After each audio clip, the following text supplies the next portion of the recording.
ರಾಜ್ಯ ಸಚಿವ ಸಂಪುಟ ವಿಸ್ತರಣೆ ಮುಗಿದಿದ್ದು 8 ಹೊಸ ಮುಖಗಳನ್ನು ಒಳಗೊಂಡಂತೆ ಪ್ರಮಾಣ ವಚನವನ್ನ ಬೋಧಿಸುವ ಮೂಲಕ ಪೂರ್ಣ ಪ್ರಮಾಣದಲ್ಲಿ ಡಿ.ಕೆ. ಶಿವಕುಮಾರ್ ಅವರ ಸಚಿವ ಸಂಪುಟ ಅಸ್ತಿತ್ವಕ್ಕೆ ಬಂದಂತಾಗಿದೆ. ಈ ಹಿಂದೆ ಸಿದ್ದರಾಮಯ್ಯ ಸಂಪುಟದಲ್ಲಿ ಪ್ರಮುಖ ಹುದ್ದೆಗಳನ್ನು ಅಲಂಕರಿಸಿದಂತಹ 9 ಮಂದಿ ಹಿರಿಯ ನಾಯಕರನ್ನ ಸಂಪುಟದಿಂದ ಕೈಬಿಟ್ಟಾಗಿದೆ. ಅದರಲ್ಲಿ ಎಚ್.ಕೆ. ಪಾಟೀಲ್, ಮಹದೇವಪ್ಪ, ವೆಂಕಟೇಶ್, ದಿನೇಶ್ ಗುಂಡೂರಾವ್ ಇವರು ಪ್ರಮುಖವಾಗಿ ಸೇರಿದ್ದಾರೆ.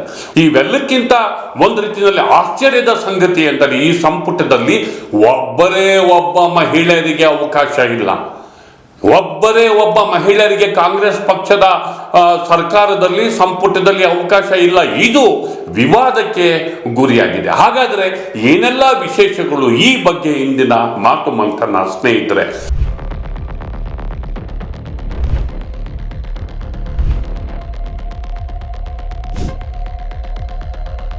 ಗೆಳೆಯರೆ, ಡಿ.ಕೆ. ಶಿವಕುಮಾರ್ ಅವರ ಸಂಪುಟ ಪೂರ್ಣ ಪ್ರಮಾಣದಲ್ಲಿ ಅಸ್ತಿತ್ವಕ್ಕೆ ಬಂದಿದೆ. ಇವತ್ತು ಮಂತ್ರಿಗಳನ್ನ ನೇಮಕ ಮಾಡಿಕೊಳ್ಳುವುದರ ಮೂಲಕ ಒಂದು ರೀತಿಯಲ್ಲಿ ಪೂರ್ಣ ಪ್ರಮಾಣದ ಸಂಪುಟ ಅಸ್ತಿತ್ವಕ್ಕೆ ಬಂದಿದೆ. ಲೋಕಭವನದಲ್ಲಿ ನಡೆದಂತಹ ಕಾರ್ಯಕ್ರಮದಲ್ಲಿ ಸಚಿವರಿಗೆ ಪ್ರಮಾಣ ವಚನವನ್ನ ರಾಜ್ಯಪಾಲರು ಬೋಧಿಸಿದ್ರು. ಒಬ್ಬರೇ ಒಬ್ಬರು ಮಹಿಳೆಯರು ಎದುರಿಲ್ಲ. ಮಹಿಳಾ ಮತ್ತು ಮಕ್ಕಳ ಕಲ್ಯಾಣ ಇಲಾಖೆ ನೋಡ್ಕೊಳ್ಳೋಕ್ಕೂ ಒಬ್ಬ ಮಹಿಳೆ ಇಲ್ಲ. ಇದು ಸಾಕಷ್ಟು ವಿವಾದಕ್ಕೆ, ಟೀಕೆಗೆ, ಆಕ್ರೋಶಕ್ಕೆ ಕಾರಣ ಆಯಿತು. ಯಾಕೆಂದ್ರೆ ಪಾರ್ಲಿಮೆಂಟ್ ಅಲ್ಲಿ 50% ಮಹಿಳಾ ಮೀಸಲಾತಿಗೆ ಆಗ್ರಹ ಪಡಿಸುವ ಕಾಂಗ್ರೆಸ್ ಪಕ್ಷ ಇಲ್ಲಿ ಕರ್ನಾಟಕದಲ್ಲಿ ಅವರ ಸರ್ಕಾರದಲ್ಲಿ ಕ್ಯಾಬಿನೆಟ್ ಅಲ್ಲಿ ಒಬ್ಬ ಮಹಿಳೆಗೆ ಕೊಡ್ಲಿಕ್ಕೆ ಸಾಧ್ಯ ಇಲ್ಲ. ಇದು ನಾಚಿಕೆಗೇಡಿನ ಸಂಗತಿ ಎನ್ನುವಂತಹ ಅಭಿಪ್ರಾಯಗಳು ಕೂಡ ಕೇಳ್ಬಡ್ತಿವೆ. ಮಿಕ್ಕಂತೆ 8 ಹೊಸ ಮುಖಗಳು ಒಂದಿನಲ್ಲಿ ಮುಂದಿನ ತಲೆಮಾರಿಗೆ ಅಧಿಕಾರ ಹಸ್ತಾಂತರ ಎನ್ನುವ ರೀತಿಯಲ್ಲಿ ಬಂದಿದ್ದು ವಿಶೇಷವಾಗಿದೆ.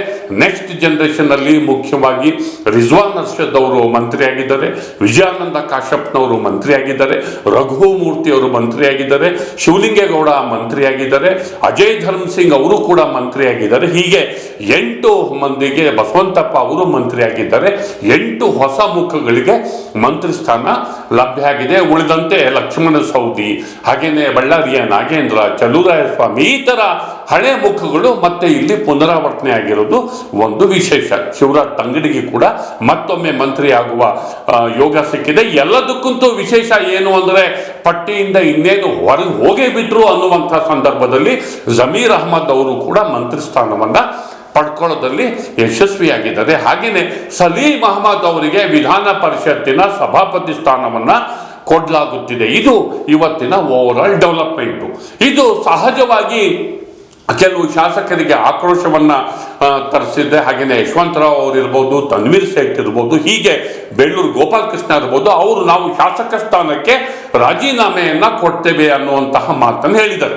ಇದರ ನಡುವೆ ಮುಖ್ಯಮಂತ್ರಿ ಡಿ.ಕೆ. ಶಿವಕುಮಾರ್ ಸಿದ್ದರಾಮಯ್ಯನವರ ಸಂಪುಟದಲ್ಲಿ ಸುಮಾರು 1 ವರ್ಷ ನಾನು ಅಧಿಕಾರದಲ್ಲಿ ಇರಲಿಲ್ಲ, ನಾನು ಕೂಡ ಅಧಿಕಾರದಿಂದ ಹೊರಗಿದ್ದೆ, ಎಲ್ಲ ಶಾಸಕರಿಗೆ, ಎಲ್ಲ ಯಾರು ಅರ್ಹರಿದ್ದರೋ ಅವರಿಗೆಲ್ಲವರಿಗೂ ಕೂಡ ಅಧಿಕಾರವನ್ನ ಕೊಡುವ ನಿಟ್ಟಿನಲ್ಲಿ ನಾವು ಚರ್ಚೆಯನ್ನು ನಡೆಸಿದ್ದೇವೆ, ಸ್ವಲ್ಪ ತಾಳ್ಮೆಯಿಂದ ಕಾಯಿರಿ ಅನ್ನುವಂಥ ಸಮಾಧಾನದ ಮಾತನ್ನ ಹೇಳಿದ್ದಾರೆ.